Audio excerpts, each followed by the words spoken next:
Hey everybody, it's tafony here once again. Hope you're doing well. So I've been really enjoying doing these non-module specific concept focused videos where I talk about either the old videos or the ethos or talking about different things. And today, I hope this doesn't come across as too clickbaity, but I think a really fun idea is talking about the things that I love the most and hate the most about Eurorack. So I'm going to go sequentially jumping back between the two lists, meaning fifth hated, fifth love, fourth hated, fourth love, until we get to the last two. And look, we all probably know what's coming at the top of the hated side for most of us, but I still really would like to hear what everybody's thoughts are down below in the comments, whether it's focused on Eurorack or if you're into, let's say, Electron boxes or you're in the DAW or whatever the platform is. Just let us know. I'm super curious what everybody's loves and hates about the way they make music or whatever they make is. So, okay, without further ado, let's dive right into it. So number 5 on the most hated is the quality control. Sometimes in Eurorack, the quality control isn't really great, and I'm going to talk about some other different things when it comes to build quality later on the list as well, but I've had some pretty bad experiences with quality control stuff in Eurorack, whether it's with stuff bleeding or needing to be returned,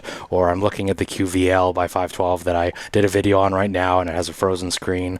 I've just had more problems with Eurorack stuff than I've had with other hardware stuff. And it's not to say maybe you might never run into those things, and it's not also to say that the manufacturers haven't been really good about fixing all those issues. And when I had issue with things like my Nipro crate or my Bufaco stereo strips, the manufacturers just sent me new ones to replace them. Super gracious of them.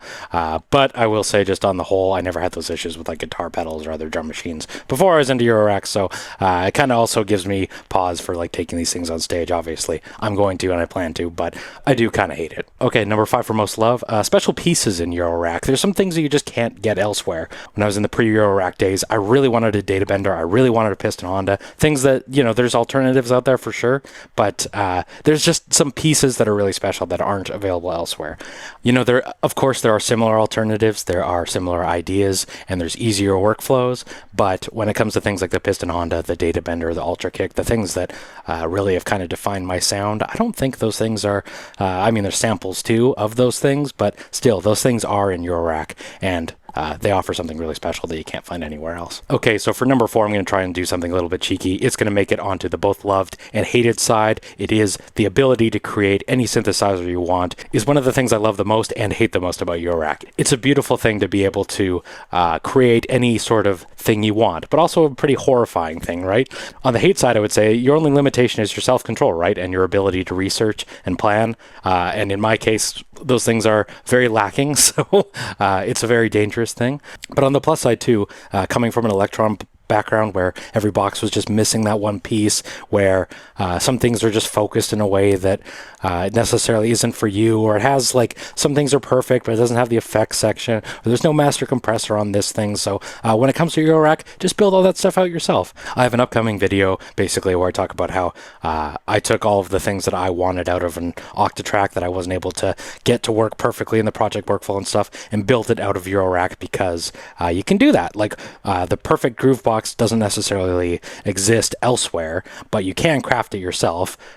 Like I said, if you have the self-control and the ability to research and plan properly. But then again, on the hate side, there's a lot of trial and error that goes into building, creating, planning, trying out different stuff, and rearranging your case to fit in ways that are going to suit your needs. And there isn't always perfect modules either, right? So endlessly customizable system for better and for worse. So we'll go back to the same format for the rest of the numbers, but I do genuinely love and am a little bit tortured by the beauty and flexibility of creating whatever synthesizer you want to create. Okay, so number 3 on the most hated list is the button combo. So one of my biggest complaints with Eurorack in general is the sheer number of discrete workflows, and I think that is okay and kind of a, you know, an expected thing that's going to happen when every module is independent and, you know, unique. But when those things are hidden behind button combos, you have to remember or consult the manual for constantly across, you know, dozens of different manufacturers and thousands of different modules. I find that really annoying, and that's why I've always tried to profess my love of screens, because sometimes settings and information can be conveyed to you directly through text on a screen. I know there's limitations around that as well, but when it comes to remembering button combos and having to go back to them, sometimes it's okay. Things like sequencers that you're using all the time, it's unavoidable in some regards, but I do kind of hate that. As a platform as a whole, I can find it really annoying, and I've been belittled in some videos for saying that as well. Those button combos are such a drawback that it kind of is a limitation of the platform that needs a better solution than and having to consult the manual every 3 seconds to do basic functions anyway.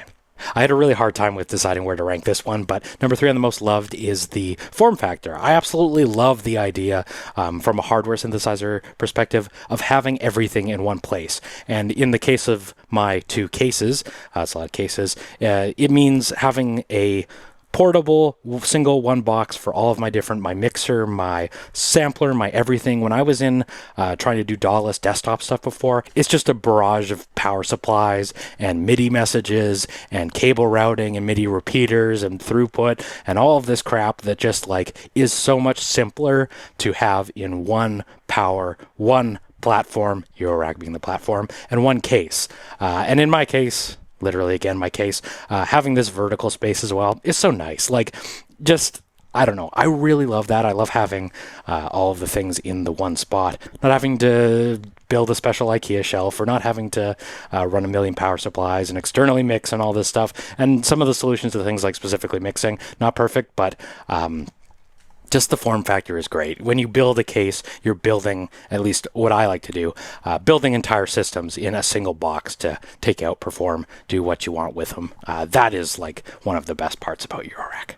So that being said, number 2 on my most hated list is no perfect sequencers and mixing solutions. I am starting to think I have tried them all, and I often say that I don't think there is any perfect solution for those 2 specific things, but I'm starting to feel confident enough to say rather definitively, I feel like a Hermod is a lot closer to perfect than any of the mixing solutions I've tried, but nothing's perfect when it comes to those 2 things. And I don't know if it's because the size is too limiting, or the designs just haven't been perfect yet, or I just have a weird use case or what, but like especially the mixers, they're all just have something that's not quite perfect for me, right?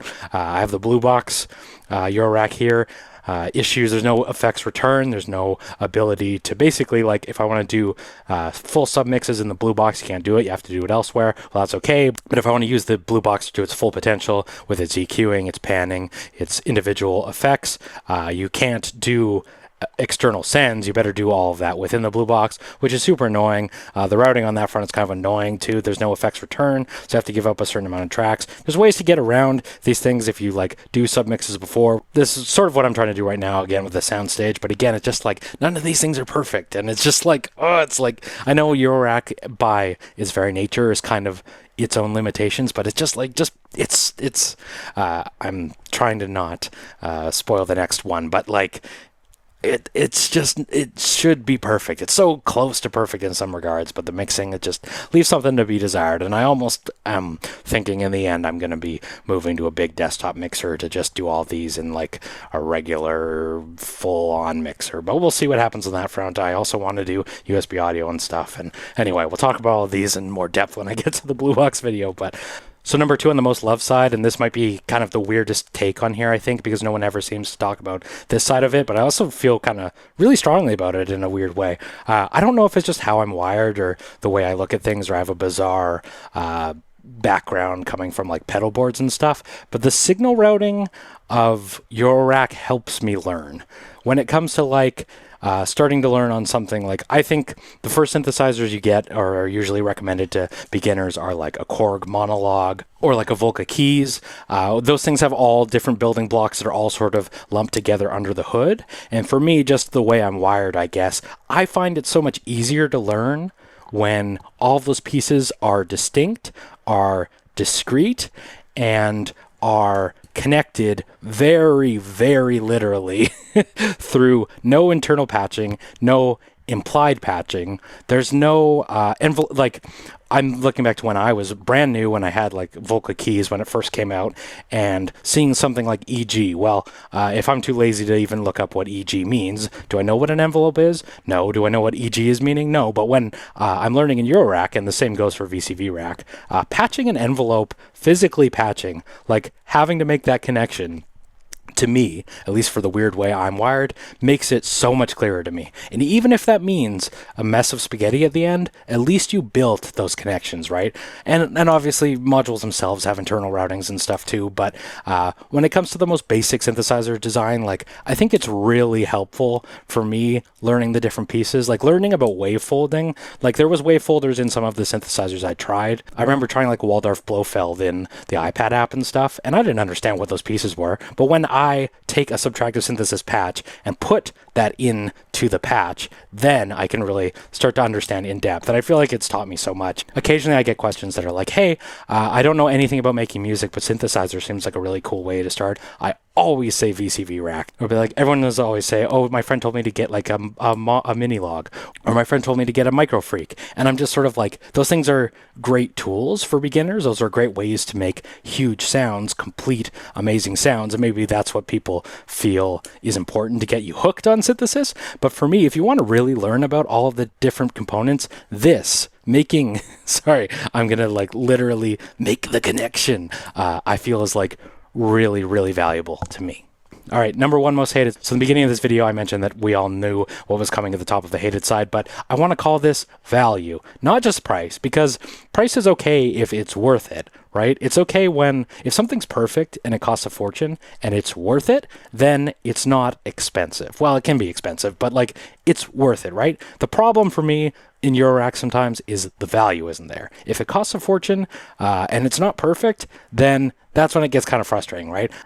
For something that's perfect, it's worth it, right? If you can, the dream of having a single voice that can basically be your entire drum set or your entire sample set in the case of the Octa-Core, like the value is there, right, for the high price tag. But when it doesn't really deliver on those dreams like a lot of modules do, and I'm going to talk about some specific things that kind of make the value a shortfall for me, but that's when it really kind of sucks because it's so much money, right? I think about something like good value, right? Cheap doesn't necessarily equal value, right? When I think about something like a pocket operator, yeah, it's really cheap, but if you don't use it to its full potential, is it worth it? Well, for lots of people it is. I've seen some amazing stuff done on pocket operators, but it's kind of going to be a question of what's worth it to you, right? So to build on this, the QPass is expensive, it's $500, but the Waldorf Iridium is $3,000. Rent is insanely expensive. I'd be happy to, trade in the desktop boxes that I was using before for like the perfect synthesizer, for the things that fit perfectly, right? That is why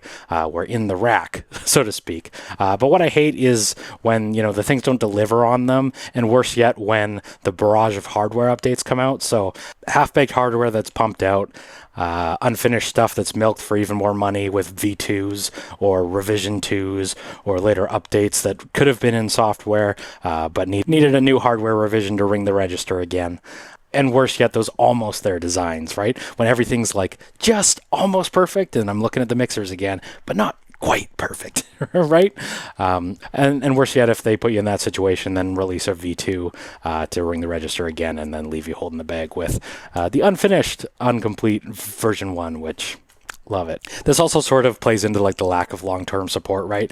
You pay all this money up front and then there's no incentive for the manufacturers to keep it up, right? So I think of like, I won't call out specific modules, but you can think of modules that cost a fortune, were updated for maybe a year, didn't really get to the point where they sort of implied it would at the end, but, we'll get to it, and then a Rev 2 comes out, and then you've been asked for more money again. Sort of treats you like you are invested in it, right? Both in your money and your time and learning its workflow and its things. That side of things specifically, if I could hone in on that piece, that's what sucks about the value of Eurorack, right?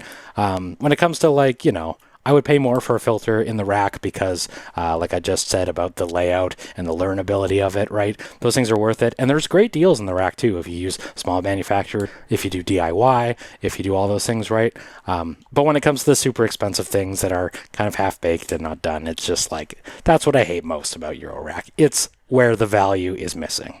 But where the value is best is at number one. But last, the number one thing I love the most about Eurorack is the community. I know, womp womp, it's cheesy, but it's true. I mean, people that I've met online, people that I talk to, people who invited me to go to Germany and stay with them and stuff. Sorry I keep bringing that up, but it still boggles my mind how friendly people I've never even met have been to me just watching the videos, messaging me, talking about things they like and don't like about Eurorack, things they like and don't like about the videos in a way that's genuinely helpful. Sometimes it's not, but sometimes it is. And I'm really blown away by that. I just remember coming from like a background in making guitar music, how kind of unfriendly and antagonistic everyone could be to each other. Whereas in the Eurorack community, maybe it's kind of like Audio Pills made that comment about it's just a bunch of nerds who like model trains or whatever. But I see that as less and less pejorative the more I go on, because like it seems like a really friendly group of nice people who have this crazy niche shared interest that are just like insanely passionate for it and have a never-ending insatiable desire to pursue it. And I really love that about it. I've been doing this for, like 5 years now in Eurorack for the last couple, and just like it never gets old. And I think the reason for that is the community. It's not because every day I sit down and listen to the same pure analog waveforms through the same filters or something like that. It's because the community is exciting. It's exciting to see what the community is doing, what other people are creating, how wildly different people can use the same tools to make different things, how everyone being up on what everyone else is up on, being up on what other people's racks are. And yeah, I know a lot of it's also like rampant consumerism and we're all watching each other's pockets or whatever the metaphor is. But I think it's because we really love it. It's not, nobody's out to gain anything financially. This does nothing but the opposite, right? We're all just insanely passionate about it and insanely friendly towards each other for the most part. And the people who've been kind enough to get close in the Discord servers or share their thoughts and jams and everything, just seeing like, I don't know, it kind of reminds me of like how I felt about punk rock back in the day and the excitement of the early internet and stuff. Just like, nobody was out to make it big or like famous or rich or whatever. None of those things are going to happen in Eurorack. None of those things happened in the days of punk rock, but like everyone's just super excited about it and have this share interest that we're super happy to, share with each other and enjoy each other's company along the way. So yeah, sorry, I know it's super cheesy. The whole video is super cheesy, but I don't know. I think it's worth saying, and I really appreciate y'all. So, hey, I'm Tafony. Thank you so much. Please, I want to know what your top 5 most loved and hated things about Eurorack are. You can be a lot more technical than my sappy shit was. I'll welcome all takes. And tear my list down, too. I'm super curious. So, hey, thanks for watching. Take care. Like, comment, subscribe, do all that crap. YouTube's always on my case about not promoting to you, and I'll see you in the next video.